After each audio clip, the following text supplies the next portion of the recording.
U.S. stocks falling today, halting a three-day advance after positive U.S. economic growth could not shake fears that Europe's debt woes will worsen.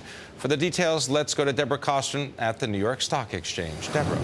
Thanks a lot, Pimm. Yeah, the market's kind of struggling throughout the day today, closing just a little bit lower. And, of course, today's jobs report coming in better than expected.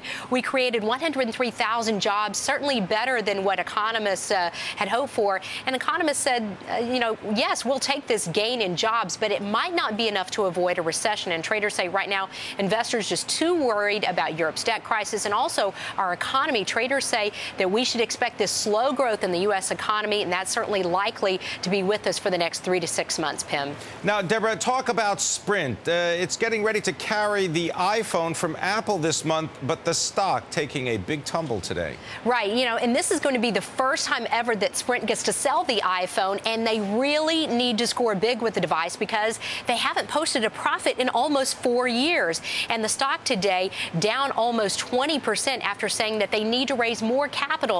Now, what they've been doing, they've been dishing out money to upgrade their network and to buy handsets like the iPhone to lure in more customers so they can better compete with AT&T and Verizon. And taking a look at the week on Wall Street, what we did see, the Dow and the S&P up about 2% for the week. Remember, we saw that big three-day gain in the middle of the week, and also the Nasdaq up about 3% for the week. And one of the reasons for the gain, well, you have to think about the valuations. When we walked in on Tuesday, we had the cheapest valuation since 2009, so people saw some bargains. And next week, get ready for earnings. We get Alcoa's earnings coming out on Tuesday. Pimm, back to you. Thank you very much. Deborah Kostroun reporting from the New York Stock Exchange.